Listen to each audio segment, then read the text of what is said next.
Voilà, bonjour à tous pour une nouvelle vidéo. Ici, on va essayer de résoudre le Rubik's Cube 2x2.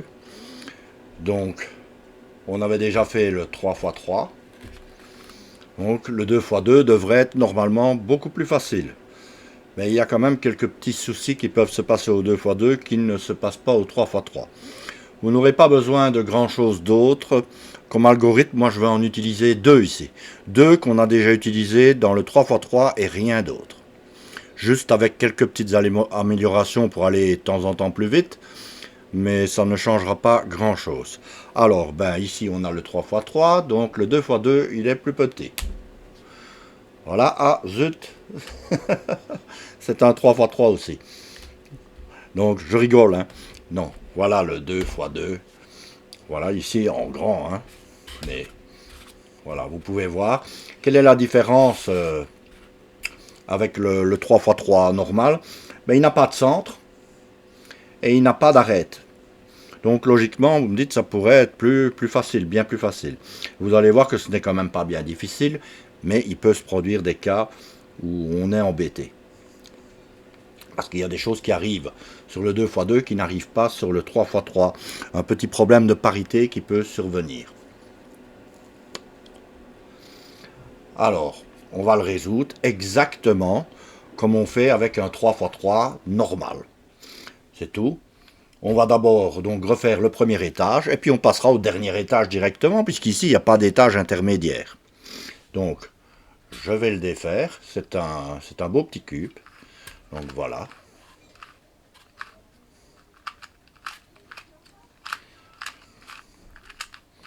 Voilà, je le défais le plus possible. Comme d'habitude, je vais refaire ma face rouge au-dessus. Enfin au-dessus ou n'importe où, puisque ici on n'a pas de centre de référence qui nous indique la face. Donc je choisis d'abord un cube, par exemple ici le vert jaune, et j'essaye d'aller en placer un à côté de lui, et je fais exactement comme dans le Rubik's normal. Là je vois que j'ai du jaune, donc il va donc aller se placer ici à côté. Si je le remonte, il n'y a pas de problème. Donc même chose, hein. J'amène en dessous et je regarde après ce qui se passe. Dans le 2x2, vous pouvez vous permettre des trucs que vous ne faites pas dans le 3x3. Par exemple, je vois que celui-là est en dessous, je le relève déjà et je vois si ça colle. Et je vois que oui ici. Donc j'ai gagné un temps. Voilà, j'amène le dernier rouge qui est là-bas. Je l'amène en dessous de là où il doit aller. Je vois qu'il monte en faisant tout simplement ceci. J'amène. Voilà, et je remonte. Voilà, j'ai fini le premier étage du Rubik's Cube 2x2. Vous voyez que ça n'a pas été très difficile. Seule chose à retenir, si vous ne vous en sortez pas bien, amenez toujours un cube en dessous de la position de là où il doit aller. Et puis remontez-le, exactement comme dans le 3x3. Voilà, deuxième étage maintenant, et dernier étage. Donc on saute l'étage intermédiaire. Ça fait déjà deux formules de moins. Donc deux formules qui disparaissent parce que tout simplement on n'a pas l'étage du milieu. Donc, et on va voir maintenant ici comment refaire tout simplement, comme pour le Rubik's Cube 3x3, le dernier étage de ce petit Rubik's Cube. On a retourné le cube, d'accord, qui était comme ceci, avec la face résolue. On le retourne exactement comme dans le 3x3. Et on cherche une pièce qui serait bien placée. Ou, si elle n'est pas placée, on la place, parce qu'on pourra toujours en placer une. Donc par exemple, je vois ici, j'ai de l'orange au-dessus, j'en ai deux qui sont avec de l'orange au-dessus, ben je regarde si je n'ai pas la blanc-bleu. Si elle n'y était pas et que le cube était là, comme ça, ben vous l'y amenez. Il y aura toujours possibilité de l'amener, de la même façon que je peux amener la verte jaune ici, et c'est d'ailleurs ce que je vais faire, pour vous montrer un petit peu, la verte jaune à sa place. Vous pourriez amener tout à fait une autre, une qui n'est pas avec de l'orange au-dessus. Vous pourriez amener la verte blanche. Voilà. Donc, je cherche à en placer une correctement. Placer ne veut pas dire orienter, hein. Donc, vert, blanc ici. Donc, j'ai vert, blanc ici. Et celle-là est bien placée. Je regarde ce qu'il en est vis-à-vis des autres. Je vois que j'ai jaune, bleu ici. Celle-là est mal placée. Je vois que j'ai blanc, bleu ici. elle est mal placée. Je vois que j'ai jaune, vert ici, elle est mal placée, regardez, ce serait blanc-bleu qu'on devrait avoir. Donc j'en ai 3 de mal placés. Oui, mais dans le 3x3, on a un algorithme pour faire ça, que j'appelle souvent le gauche HDH. Je remettrai les formules encore une fois, puisque je n'en utilise que 2, et c'est maintenant que ça commence. Mais voilà, on a une formule qui intervertit ces 3-là quand on a celui-là qui est bien placé. Donc il faut évidemment que les 3-là soient intervertis. Oui, ben alors c'est simple. Il amène celui-là ici, celui-là là, et celui-là là. Et là, j'ai du vert jaune. Vert jaune, c'est ici. Donc l'algorithme va l'amener ici, il n'y a pas de problème, et va placer les 2 autres aussi. Donc je l'applique, gauche, H, D, H, gauche, H, D, H. Voilà. Selon mon système, nous devrions avoir les 4 maintenant de bien placés. Donc, le blanc-vert, ben oui, on le savait déjà. Le jaune-vert, ça va aussi, regardez, en même temps que je tourne. Ensuite vient le bleu-jaune, bien placé. Et le blanc-bleu, bien placé. Donc, ils sont tous bien placés. Il ne reste donc plus qu'à les orienter. Pour ça, on utilise le DBDB. Hein, c'est toujours la même chose. Parfois, on peut cumuler avec l'anti-générateur, comme je l'appelle, ou l'anti-algorithme, c'est-à-dire le BDBD, parce que ça va plus vite. Mais ici, bon, ben, il n'y a rien qui fait. Donc, je vais commencer à orienter le premier coin ici, en utilisant la formule que vous connaissez bien si vous avez suivi le Rubik's Cube 3x3. Et je vais orienter un coin, puis j'irai en chercher un autre. D'accord? C'est toutes les 2 fois qu'il revient à sa position. Hein? D, B, D, B. Voilà. Donc, D, B, D, B. J'attends que orange soit au-dessus. Je ne bouge à rien d'autre, hein, parce que le cube s'est défait pendant ce temps-là. Je tourne et je vais chercher un autre cube. Si j'applique maintenant son antigénérateur, je vais remettre le cube dans l'ordre. C'est la chose qu'on pourrait faire pour aller plus vite pour résoudre le 2x2. Hein? Donc c'est ce que je vais faire ici, parce que je vois qu'il est devant moi. Donc le BDBD va reconstituer le cube quand on l'aura appliqué 2 fois, et va remettre la face orange ici au-dessus.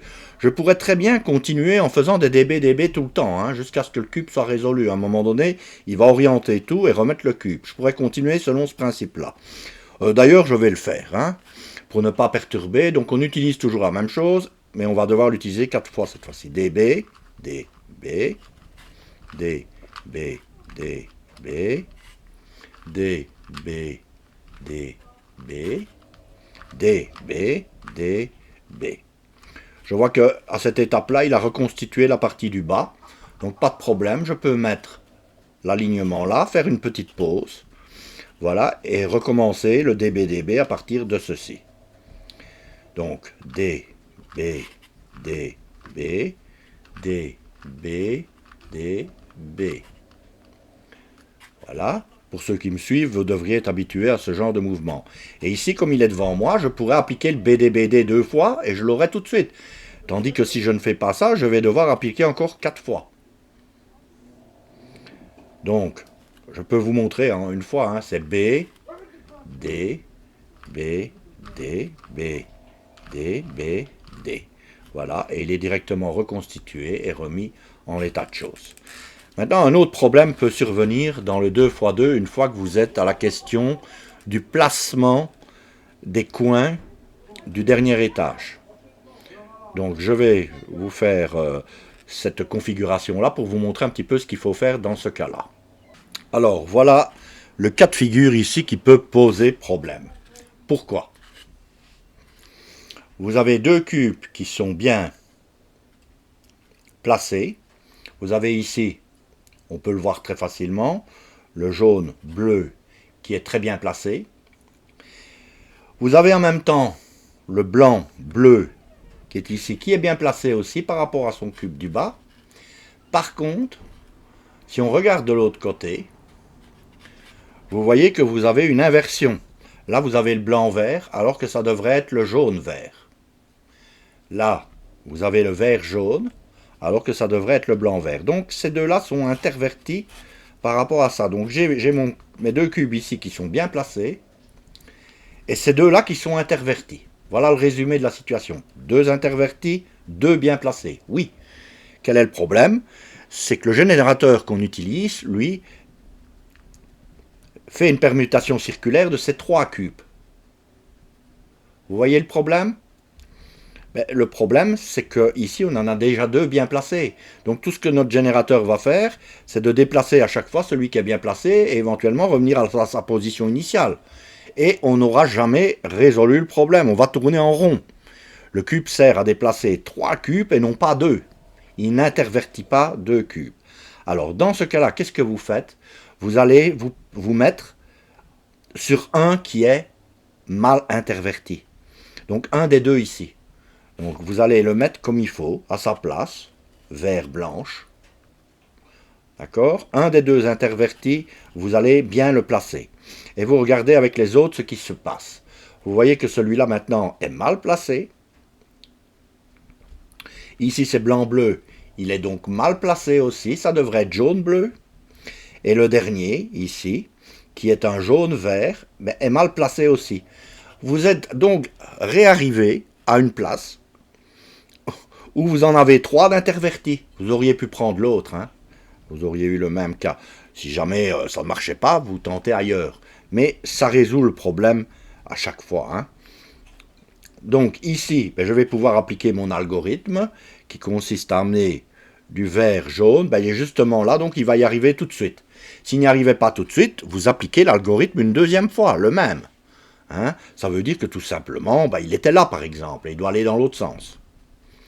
Donc, gauche, H, D, H, gauche, H, D, H. Que voit-on maintenant?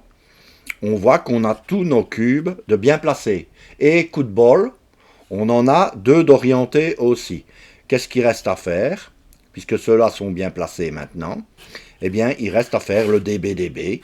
D'accord? Ici, comme on a le cube devant nous, on voit que le BDBD serait bien plus efficace. Hein?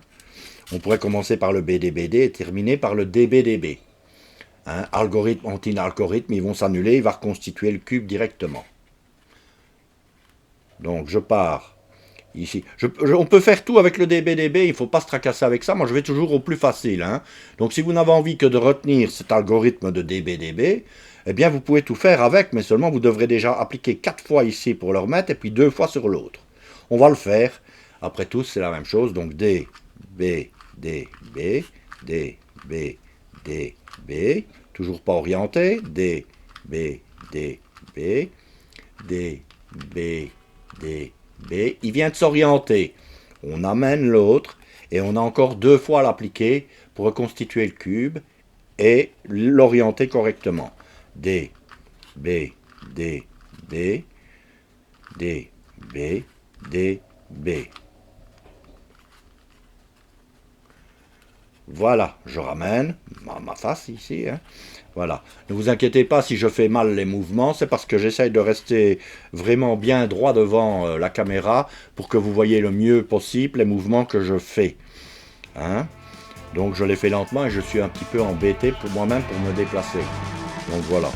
Je ne suis pas non plus un fanatique de la vitesse au Rubik's Cube. Ce qui m'intéresse, c'est de savoir les résoudre avant tout. Donc voilà qui est fait pour le Rubik's Cube 2x2. J'espère que ça vous aura plu. Si ça vous a plu, mettez, vous savez bien la chanson. Mettez des pouces, abonnez-vous. Et voilà, à une prochaine fois.